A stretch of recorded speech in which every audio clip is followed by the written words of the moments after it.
I have recently been studying some vintage Abraham and really, really enjoying it. That's because everything that we've ever told you fits with everything that we are now telling you without exception. It all fits. It all fits. Because it's all vibrationally accurate.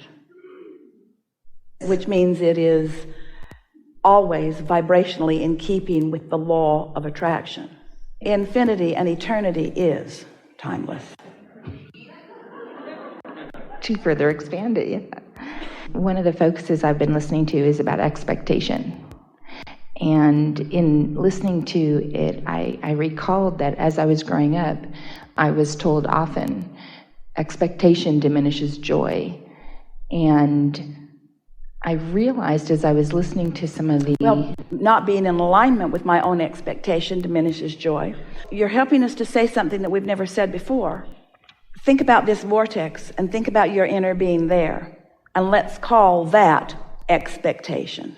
What about that? Expectation, because your inner being knows what you want and feels no doubt about it. And so that is perfect expectation. So expectation does not diminish joy. Expectation is joy.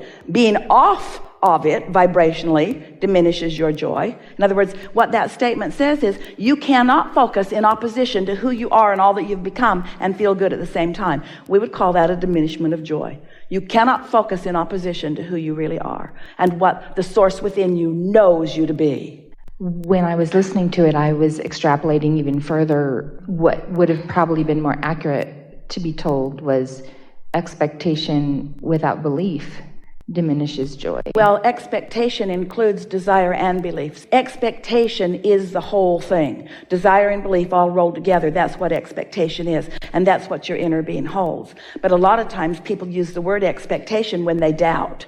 And we think that's an improper use of the word, or of the word in the way that we mean it to be. Because you get what you expect all the time. If you expect things not to go well, they don't go well. You see, and we get it, how what you're observing does cause your expectation. In other words, as we were talking just a moment ago about what causes that, in other words, observation of what is what often keeps you from being a vibrational match to what you're really wanting. And it's not an easy thing to observe what you don't want without that momentum taking over. Recently, I experienced a friend doing something, stealing essentially from me. And I have found myself being really just angry, raging angry, and then realizing, I don't want to feel this way. Okay, let's think about something else. And then it creeps back. And how do I move myself? Because I don't want to feel that intense anger. Well, that's the most important step, is realizing you don't want to feel that way. And then when you find yourself in the vicinity of it, moving away from it. But what sometimes happens is you feel like you have a lot invested in something. This is another answer to that earlier question about why. You get invested in people, in the time you put into something, or in the way you care about something. And even though as you give your attention to it, it's keeping you from the receptive mode because your inner being is not looking at that, you're justifying your continuing attention to it. I'm going to give you sort of a slight example of this, and you will enjoy the fun of this. It's exactly what you're talking about. So Esther has a room in a new house that faces west, and it's also the room that has the big television in it, so it needs some curtains. And the curtains that have been there were terrible to look at. Esther shuddered a little every time she saw them. And so she's been in the process for quite some while with this company to remove them and put some automated ones in, which was kind of a big thing because electricity had to be brought to them and big rods and so forth. It was not a small job, but this company said that they could do it. Well, the company turned out to be less than reliable, and it was hard not to observe that. But now, since she had signed a contract and since she had committed resources to it, it never seemed like the right thing to pull away. Now, we want you to hold those thoughts. The path of least resistance seemed to go with something that didn't feel good. Really? Because, like you say, the training of life experience, the path of least resistance seemed to just follow it out. We've gone this far, let's just keep going.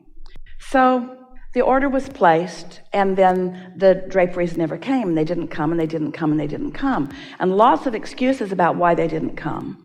But Esther's starting to realize that something is really off. The real reason that they aren't coming is because the money that Esther had given them for the draperies had been applied to another job, and now they were waiting for another job to get the money so that they could apply them to her job. And so Esther realized what the delays were all about. So she adjusted to the delays because there is a momentum now. There's a momentum, and so the path of least resistance felt like just adjusting. It didn't feel right to just pull out altogether. She might lose money. She liked these people. She didn't want to show a distrust for them. So even though she wasn't happy with what was happening, it was far from the receiving mode.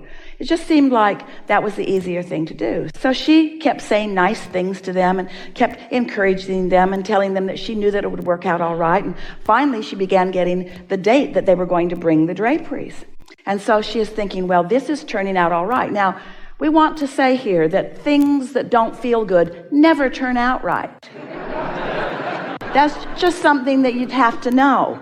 But when you're trying to be someone else's path of least resistance, when Esther's desire to support this company and to support these people was stronger than her own desire to be in her own state of receiving, so she goes along with it and she keeps encouraging them, and she even asks them if they need more money because she knows that they are sort of in a bind. She's wanting to be a good citizen, you see. And so then the draperies finally arrive. And as they hang them where they need to be hung, they are about 4 inches too long.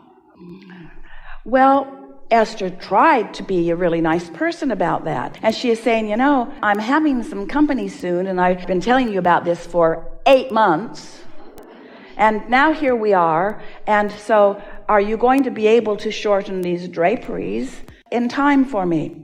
We'll do everything that we can. And so Esther is talking herself into feeling good about that. Even though she doesn't feel good about it, she's still not ready to bail out of it. She's still the big boulder rolling down the hill, hoping that she doesn't run over someone on the highway. In other words, it's that sort of feeling. And so then the very nice man says, I found someone locally who can take care of these draperies. And Esther says, that's really a wonderful thing. It's really going to make me so happy to see those up there in time for my party. And so then the very nice man shows up, and now he only has one arm today because he's had an accident, and his arm is in a sling, and he is climbing on the ladder, and he's trying to take the draperies down with one arm. And Esther is thinking, this man is going to die in my house. So he manages to get the draperies down. As he's leaving, Esther says to him, now you realize that these 3 windows are one length, and this window is a different length. And you have marked all of these panels so that you know what's what. Yes, ma'am, I understand. And so off he goes, and he finds someone locally, and she is just going to him. She is going to help him make that deadline. And then Esther receives a telephone call, and she says, hello? And he says, hello. And Esther says, are you all right? And he said, something very bad has happened. And Esther said, what? And he said, the seamstress cut off the wrong panel. And one drapery now is too short for the window. And I was wondering if it would be all right if we just go ahead and hang it anyway. And Esther started to laugh because her whole world came flashing before her eyes. And she realized that right from the beginning, that had been hard. Right from the beginning, there was nothing about that wasn't hard. And she just kept trying to make it work and trying to make it work and trying to make it work. For all of these reasons that you were trying to get us to say earlier. She was trying to make it work because she didn't want to hurt anybody's feelings. She was trying to make it work because she wanted them to believe that she believed in them. She was trying to make it work because she had money and time invested and didn't want to start over. In other words, she was trying to make it work, trying to make it work, trying to make it work. When the constant evidence was, this isn't working. This isn't working. This is the question that you were asking earlier. What makes you unwilling to pull off of what isn't working with a friend, with an employee? We'll tell you what it is. It's your unwillingness to be the selfishly oriented individual that you really are, who wants to be in alignment with your own desires. There are some paths that you are on that are not going to lead you to where you want to be without consternation, which is not on your path, you see. And so what we're getting at here is this receptive mode is starting to take on more importance, isn't it?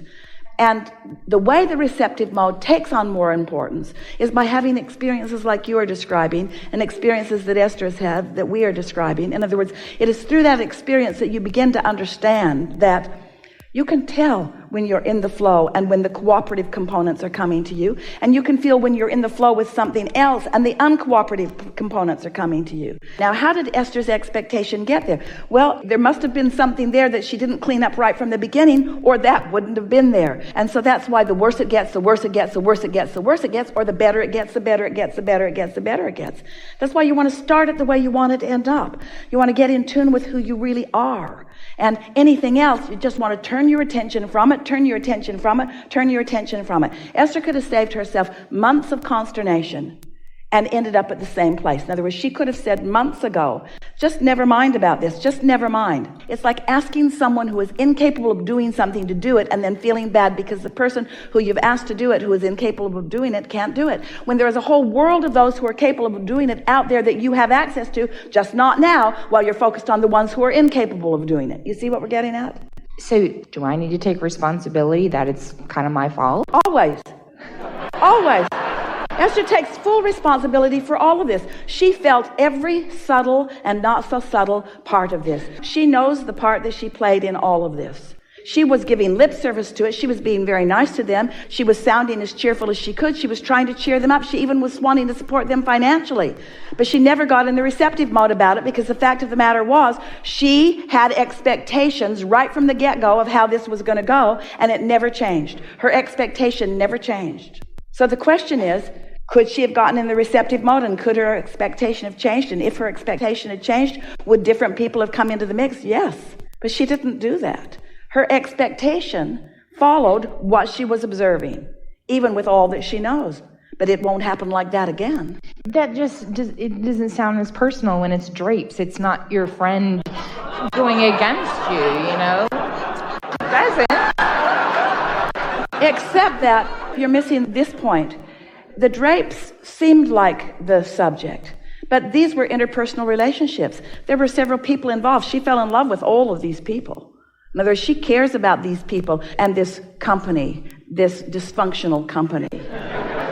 She cares about them. These are relationships that she formed. If she didn't care about those people, she would have said, go away months ago. She would have said, this isn't working months ago. It's because she cared about them, because she wanted to be their path of least resistance, because she was more aware of that than her own alignment, you see. Life really is not about more important things than drapes.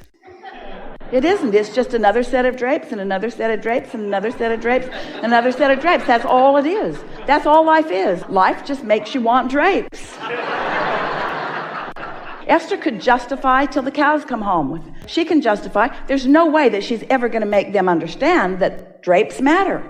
But the drapes don't matter. Alignment matters. Creation matters. Co-creation matters. Being in the flow matters. This isn't about the drapes. None of this is about the drapes. The drapes are just the excuse to understand what the receptive mode is. And the receptive mode is divine. And not being in the receptive mode sucks. Oh, you said it. Yeah. Yeah. So now that I have kind of come to the place of I didn't make those decisions in alignment. So what? We've told you this long story, which sort of sucks you into wanting to tell us your long story. But I want to go to the next part. Now what do I do to reestablish? What's your desire? You see, Esther didn't come out of this with a desire that she's going to find a fantastic drapery company. That's not what she came out of it with. Because this company had the potential of giving her what she wanted, just not under those vibrational conditions. But Esther didn't come out of this scenario with a new decision about drapes. Esther came out of this scenario about a new decision about alignment. Esther came out of this scenario understanding nothing matters more than or other than alignment. And so Esther is now willing, in a way that she never was before, to bail out of unpleasant momentum by withdrawing her attention from it. Because most of your life energies or actions are spent in trying to compensate with action for vibration that you didn't align to begin with.